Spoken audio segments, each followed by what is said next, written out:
Hello, welcome to Chapter 8 review video.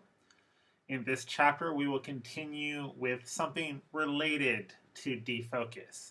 In this chapter, we're going to learn something that really is not defocus, but at the end of the day, it kind of has the same effect. Defocus only occurs on structure words. You can find the type of word that it occurs on. The type of defocus I'm going to teach you today happens everywhere, and it's not related to structure words or content words. So it's not really defocus, but I want you to treat it as if it is. So let's go ahead and start. Open your book to page 123. And the first thing I want you to do is to look at all the sounds in this box here. What I want you to do is to divide the sounds in this box into two groups. First, I want you to identify all of the sounds that you can say for a long time. Sounds you can say for as long as you have air in your lungs. For example, the sound F. The sound is you can say that sound, the sound for a long time. So we call it a continuant. You can continue to say the sound for as long as you have air. But there are other sounds that you can't say for a long time. They stop rather quickly. For example, the sound here, the sound of B. The sound of B is ba, ba. It's a very short sound. It's very, very quick. You can't say it for a long time, even if you tried. And it's called a stop because of that.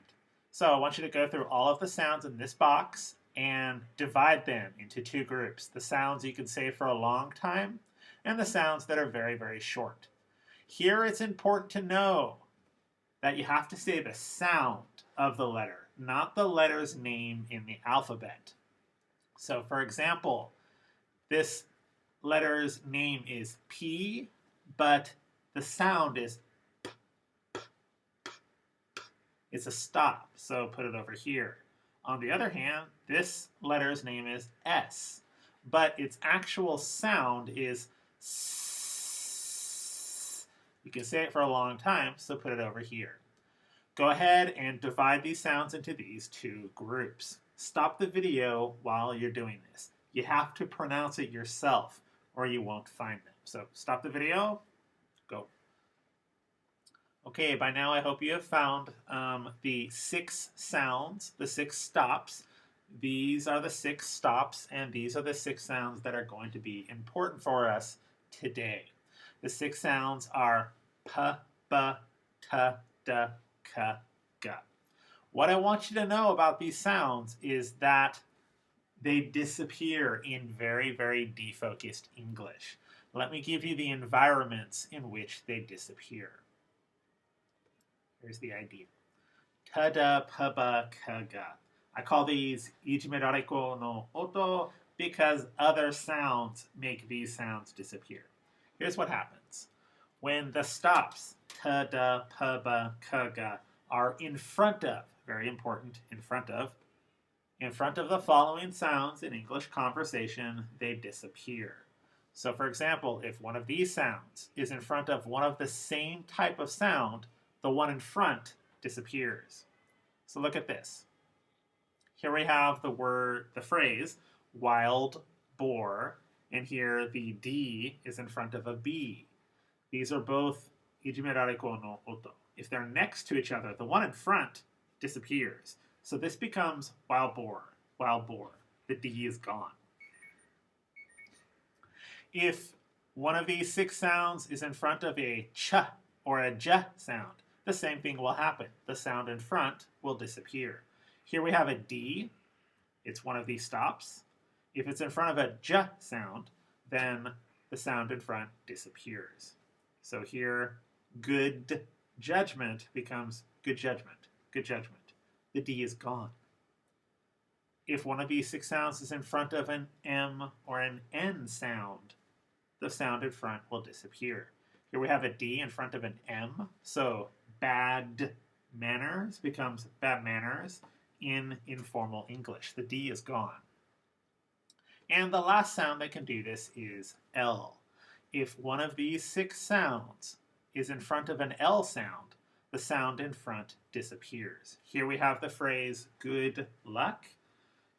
Good luck becomes good luck in very quick informal English. The D is unreleased. The D is not being pronounced in very quick informal English. So, next, I want you to know that something similar happens in other environments as well, especially t and d are problematic. They disappear quite a bit. So, go ahead and listen to these 2 sets of words. You'll notice that there's singular and then there's plural. I'm going to pronounce both sets to you, but you're going to notice that the pronunciations are not exactly the same. Of course, other than the S. Something else changes. Can you hear what happens? So we'll start here. Fact, facts. Fact, facts. Did you notice that the T is gone? Act, acts. Act, acts. Adapt, adapts. Adapt, adapts. Concept, concepts. Concept, concepts. Friend, friends. Friend, friends. Here the D has disappeared. Send, sends. Send, sends. Lend, lends. Lend, lends. So T and D have a special rule. And here's another continuous and stop defocus rule I want you to know. These are the motomo ijimerareteru ijimerareikko. In the following environments, T and D disappear. If a T and D are surrounded by consonants or even a half vowel, they disappear. There is an exception to this. So the R, sometimes, I won't go into why. If you know anything about rotarization, then you can understand why this is happening. But R doesn't do this sometimes. So this rule applies to all sounds except R. One more thing I want you to know about this. If this is inside of a word, it's obligatory. And if it's between words, it's optional. This is important because all of the defocus I have taught you so far, all of it is optional. You don't have to do it if you don't want to. That's your choice. It's your English. But if it's inside of the word, it stops being optional. You have to do it. In fact, if you try to say the t and the duh, it sounds strange. It sounds weird.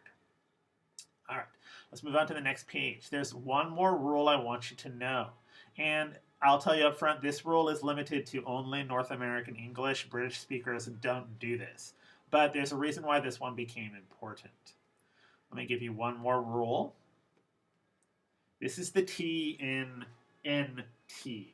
In the following environments, the T in NT disappears. If NT is surrounded by vowels, then the T will disappear. By itself, this is not very important, but it had an effect on other words that made it really, really important. Let me give you an example why. I want you to go through these phrases here. Let me restate that. I want you to go through this sentence, and I want you to apply these 3 rules in succession to this sentence's pronunciation, and I want you to see what it becomes. Do you want to go becomes something quite different if you apply these rules in succession. So for example, if you apply structure word defocus rule number 1 and number 2 to do you want to go, it becomes this. Then if you apply continuous and stop rule number 1 to this, it becomes this. And then if you apply the continue and stop rule number 3 to this, then it becomes this. It changes quite a bit, and it's become, do you want to go? Do you want to go? And this is how we got wanna in conversational English, which is the conversational variant of want to. In very informal English, nobody says want to. It all becomes wanna. And there's other examples of this happening. Let me give you some other reductions in very, very highly conversational English. So I already told you that want to becomes wanna. Now I want you to listen to the rest of these and go ahead and write over here in the right next to the equal sign what pronunciation they become. So number 2, do you have to work now? Do you have to go to work now? Do you have to go to work now? Have to becomes this. When are you going to go? When are you going to go? When are you going to go? Going to becomes this. Give me it. Give me it. Give me it. Give me becomes this. I don't know. I don't know. I don't know. Don't know becomes this. What are you doing? Has 2 pronunciations. Let me give you both of them. The first one is, what are you doing? What are you doing? What are you doing? And in highly informal English, this has become, what you doing? What you doing?